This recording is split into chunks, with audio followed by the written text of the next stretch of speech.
Example based on Lenz's law and Faraday's law.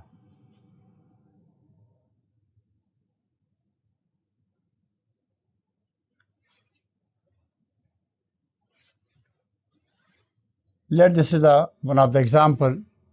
See, this is a current carrying conductor is given, having current I. This is a long conductor. Now we are having three loops. This is your loop number 1. This is your loop number 2. And this is a loop number 3. Now the question is this: if the loop is moving parallel to conductor with velocity v, loop 2 is moving and loop 3 is moving towards the conductor with velocity v like this. This is the question here. It is a long current carrying conductor having current I. There are 3 loops, 1, 2, 3. All are identical loops, suppose. Loop 1 is moving parallel to conductor. Loop 2 away from the conductor. Loop 3 towards the conductor. Now, find the induced current direction. Induced current direction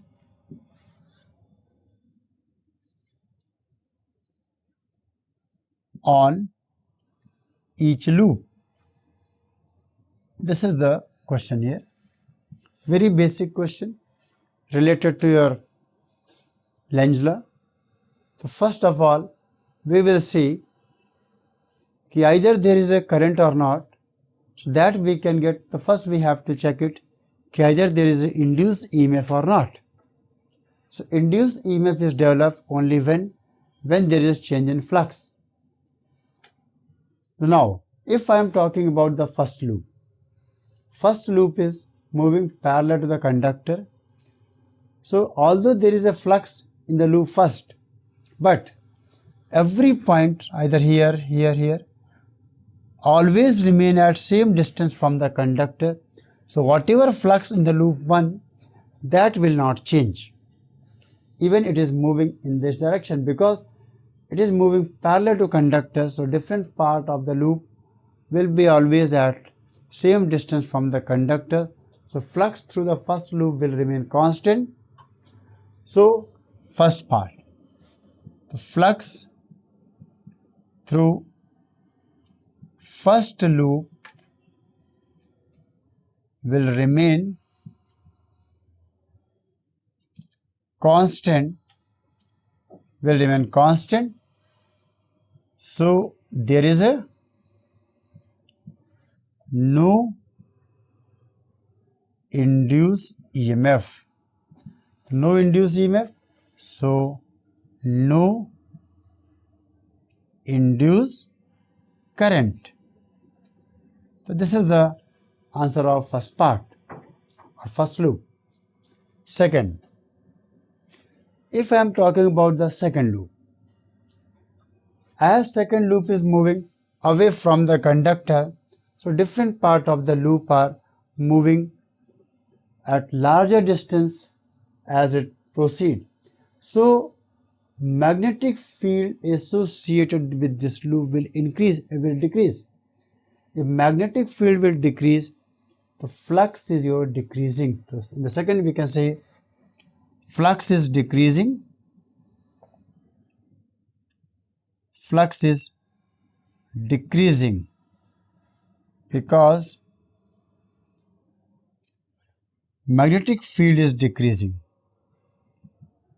Magnetic field is decreasing in different part of the loop. In different part of loop, flux is decreasing because magnetic field is decreasing in different part of loop. Now, although magnetic flux is decreasing, but we have to check if flux is decreasing because of magnetic field decreasing. So, according to Lenz's law, the induced current will be in such a manner it will try to maintain the same flux. So, to maintain the same flux, we should have same magnetic field as it was earlier. So, check it. What is the direction of magnetic field? Due to this current carrying conductor, direction of magnetic field is inward. It means if I am talking about here, the field is inward. And as it moves away from the conductor, that field is decreasing, means inward field is decreasing. So, to increase the inward field,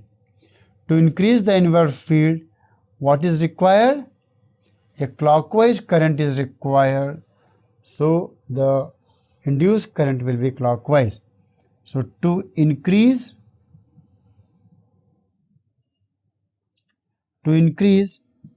inward field, clockwise current is required. Clockwise current required. So, induced current in the loop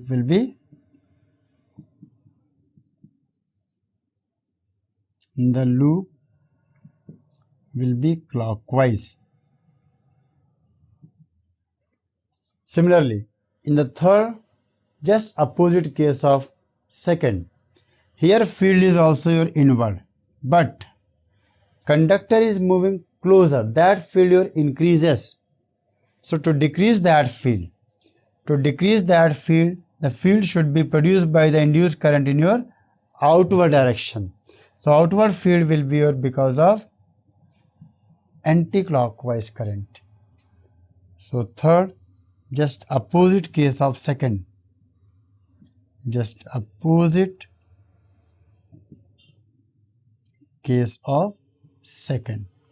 So, here anti-clockwise current.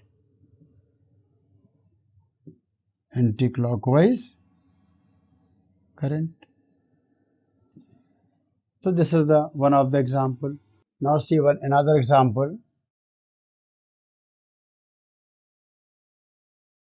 In this example, that we are having two loops. In one of the loop, galvanometer is connected, and near to that, another loop we are having. In this, a battery is there with the help of the switch S. So, now we have to find the current in the loop. Let this is the loop number 1 and loop number 2. So, question is that find the current in loop 1 when switch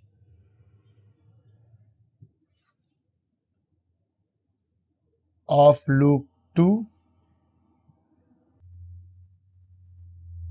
closed and reopen. See the solution. First of all, when the switch S was open, there was no current in the loop 2 because circuit was not connected. Now, as soon as the switch S closed, immediately current start flowing in the clockwise direction. When current start flowing in the clockwise direction, so this current I will take some time to get stabilized. See, due to this current, if I am looking the magnetic field direction, the magnetic field here inward, the lines of forces will go like this. So if this is just simply loop here, the lines of forces will go inside and it will come out like this, in this manner. So due to the effect of this current I, magnetic field lines will be inward into the loop 2 and that will come out to the loop 1 like this. The magnetic field direction will be this. And now, as current I is increasing, this B value also increases. Earlier, when the switch S was open, no current was there. Now, as soon as switch is closed, current I start increasing. B value in outward magnetic field increases. So, flux associated with the loop 1 increases. So, as flux increases, according to Lenz law, so that current, induced current in the loop 1 will be such that it will try to maintain the same flux. So, it will try to reduce that field. To reduce the field, so field should be inward by the induced current. If current is your clockwise, then the field will be your inward. So, we can say in the first part, when switch S close,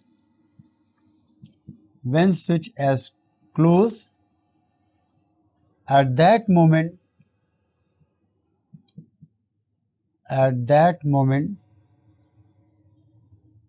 induced current in the loop 1 will be clockwise. Induced current in the loop 1 will be clockwise. Now, when switch S reopen, now see the important point here. See another diagram here. Switch S is there.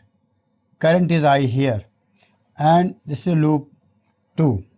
And this is your loop 1. At this time, when switch is closed here, current I is here. And current I here, the magnetic field your inward. And here your field your outward. Here field your outward. That field your stabilized field. It means constant field. So now the flux in the loop 2 is your, in the flux in the loop 1 your constant. As soon as switch S reopen, the current I this start your decreasing. So due to effect of that decreasing current, B value your decreases. B value decreases. So now again induced current will be such that it will try to maintain the same B. So it will try to add that B. So current in that will be your in anti-clockwise direction. So we can write as switch as reopen. So current in the loop 2. So current in the loop 2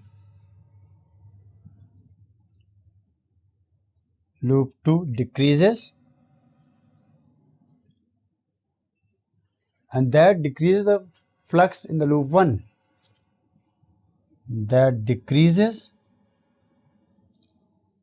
flux in loop 1. So induced current in the loop 1 will be, so induced current in loop 1 will be anti-clockwise.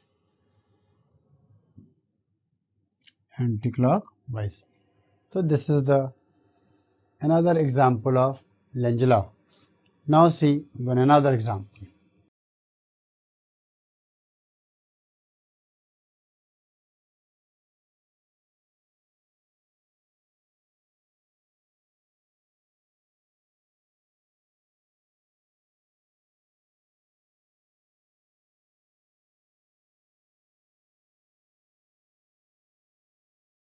So now see here, MNOP is a square loop of area 2 meter square having resistance 10 ohm is kept in time varying magnetic field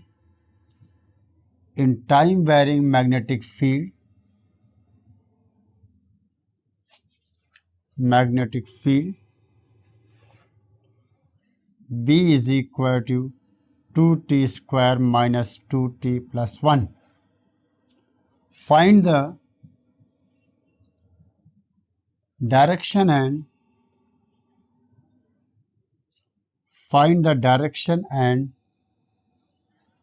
magnitude of induced current in the loop. Induced current in the loop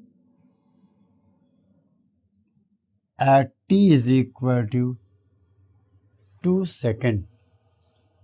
This is the problem here. Direction and magnitude of induced current in the loop at t is equal to 2 seconds. See that. First of all, we will find here how much the EMF at t is equal to 2 seconds, and then current we can get by EMF by resistance. See, induced current I is equal to induced EMF by resistance, and this we can write 1 by R d phi by dt. See here. See, I is equal to here 1 by R. R value given 10 ohm. So 1 by 10. d phi by dt means area into dV by dt. So area into dV by dt. So now area given here 2 meter square. So this 2 by 10 become your 1 by 5. Now see the dV by dt. Just differentiate this one. 4t minus 2. 4t minus 2. And this they are asking at t is equal to 2 seconds. So t is 2 seconds if I am putting here. So this become your 6 by 5. The 6 by 5 ampere is the current. This is no problem at all. So current value is 6 by 5 ampere. But main point is what is the direction of current? So direction of current means as per the Lenz law here, why the flux is changing? Flux is changing because of the magnetic field is changing. And magnetic field here, we would like to check it. At t is equal to 2 seconds, magnetic field here increasing or decreasing. So for that we will find dV by dt. dV by dt as we have found here 4t minus 2. This is dV by dt, and this value we are looking for t is equal to 2. T is equal to 2 seconds, it comes your 6. So that gives us a rate of change of magnetic field here 6 means positive. The positive means magnetic field here increasing. The inward magnetic field here increasing. Inward magnetic field here increasing. So current, induced current will be such that it will try to decrease that magnetic field.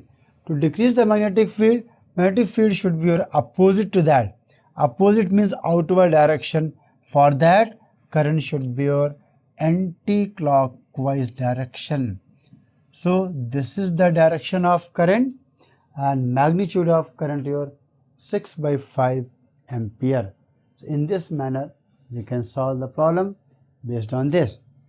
Let see another example.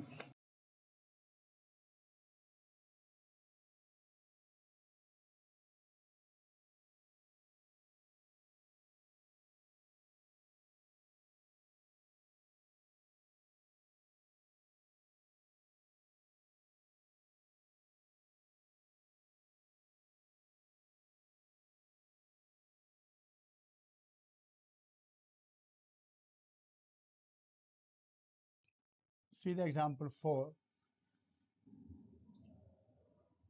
MNOP is a rectangular loop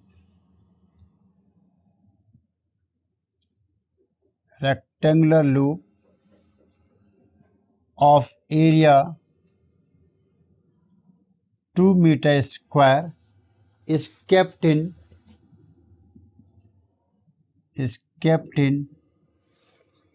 uniform magnetic field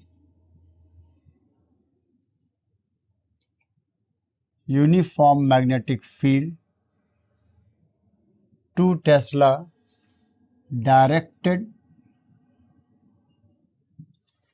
into the plane of loop as shown in diagram.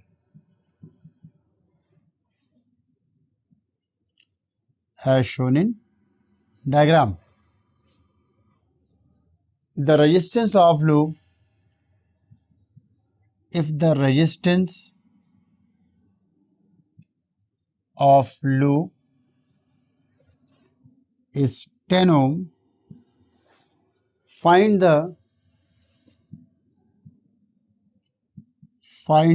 average flux or average EMF induced in the loop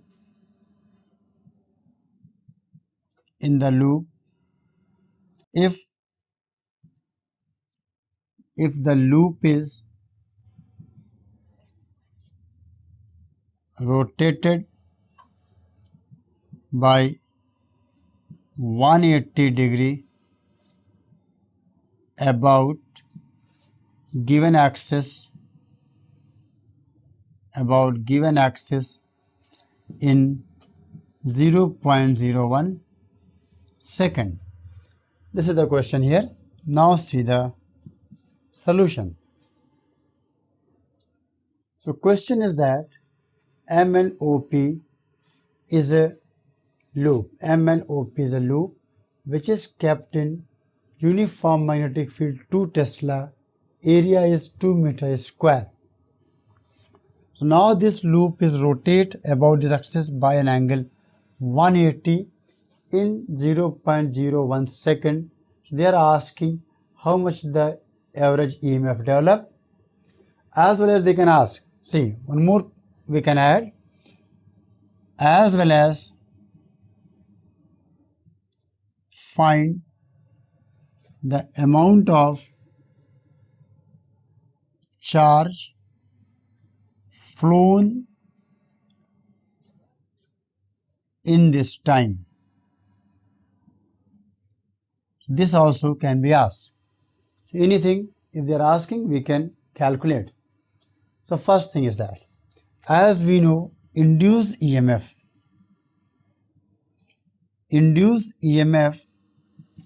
is d phi by dt, rate of change of flux, or we can say average induced EMF.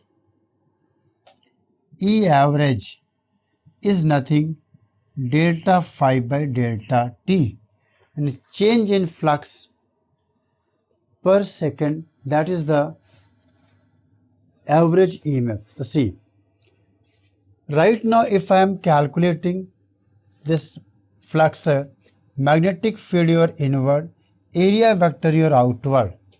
So delta phi is nothing. This we can say final flux minus initial flux by delta t. See, right now initial flux, area vector this side, magnetic field inward. So angle between the area vector and magnetic field your 180. So cos 180 or negative. So right now initial flux is your 2 into 2 4 and minus 4 Weber. Now when it rotates by angle 180, it means just like my palm, right now palm is your towards outside. When it rotates by an angle 180, then palm will be inside. The area vector goes inside. Magnetic field will be also inside. Then the flux, final flux is also your same magnitude, but this is your positive value. Final flux your 4 Weber. Now the E average. E average, final your 4 minus initial is also your minus 4 to plus 4, and this happened in how much time? 0.01 second. So this is your 0.01. We can say 800 volt. So this is the induced EMF in this time. Now if they are asking the charge, so for charge, see, for charge we have found here delta Q is your I into delta T, and I is your induced EMF by resistance. The induced EMF में delta phi by delta T or delta phi by R. The change in flux by R, and change in flux already we have calculated, which is equal to your 4 plus 4 in 8, and resistance value your 10. Already it is given.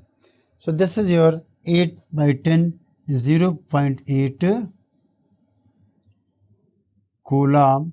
This is the charge flown through this loop in one rotation. This is one of the example.